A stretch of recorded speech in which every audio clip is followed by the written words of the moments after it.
Hello students, today we are going to start Mathematics 2 chapter 2 Pythagoras theorem, and in that we are going to study today Pythagoras theorem. Before studying the Pythagoras theorem, we must know the structure and the properties of right angle. Now let us see, this is a right angle triangle ABC. Here is A, here is B, here is C, and in that B is a right angle. Therefore, angle ABC is of 90. These two sides are making a right angle, and the side opposite to the right angle is AC, and it is called as the hypotenuse of the triangle. And we know that hypotenuse is the longest side in the right angle triangle. Our Pythagoras theorem is the sides making the right angle, this BC and AB, these are the two sides which are making right angle. Square of them, AB square plus BC square, is equal to hypotenuse square, that is AC square. This is our theorem. And again, as I always tell you, to study any theorem, we have to start from the statement of the theorem. Then what is the statement of the theorem? In any right angle triangle, therefore the right angle triangle is given to us. In any right angle triangle, the side making the right angles, that is AB square plus BC square, as we here see, the squares of sum of squares of sides making right angle is equal to square of the hypotenuse. Therefore, in the given portion, triangle ABC is given to us, angle B is of 90, AC is the hypotenuse, and these are the two sides AB and BC which are making the right angle. Now here what we do, here we construct a small segment, that we draw perpendicular from this B to AC, and this BD is perpendicular to AC.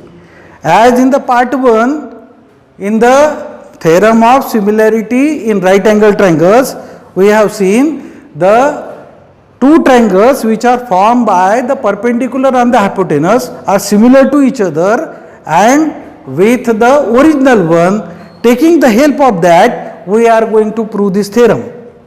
Now in the given portion, in triangle ABC, B is right angle and AC is hypotenuse, and AB and BC are the two sides making right angle.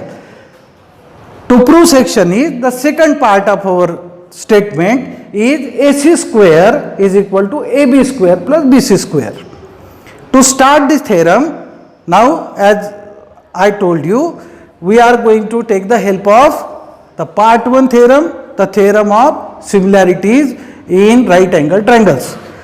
Triangle ABC is similar to triangle ADB, similar to triangle DBC. These three triangles are similar to each other with the property of transitivity. And now we are taking the first two triangles which are similar to each other. Which are they? They are triangle ABC and similar to triangle ADB. Now always we have to think of what we are going to prove. Our target, our focus must be on it.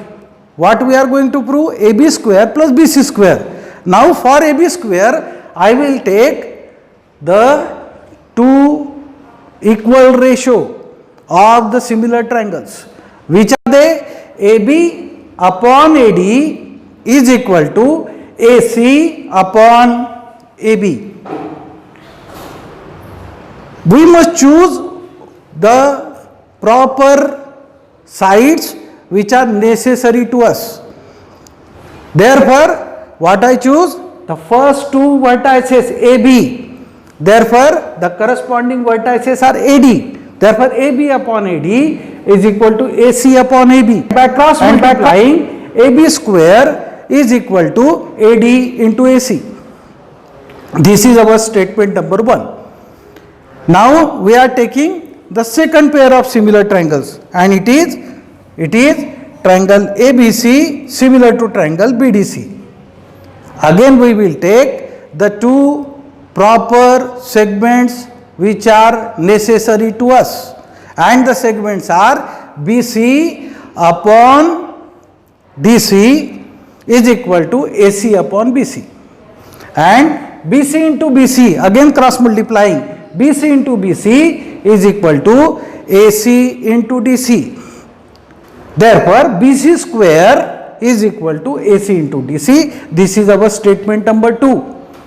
Adding statement 1 and 2, what we get? We will get AB square plus AC square is equal to AD into AC plus AC into DC. Here the two terms are containing the same factor, that is AC. Therefore, AC is common, and in the bracket we get AD plus DC. AD plus DC is the point, the two segments with the same point D, that is on the hypotenuse. Therefore, adding segment property, AD plus DC is equal to AC. Therefore, AB square plus BC square is equal to AC into AC, and AC into AC is AC square. Therefore, AB square plus BC square is equal to AC square. Hence, the theorem is proved. And therefore, what we proved? That in a right angle triangle, the hypotenuse square is equal to sum of squares of two sides which are making the right angle. This is the right angle here. Thank you. If you come across with any difficulty, then share with me and solve the related exercise with it. Thank you.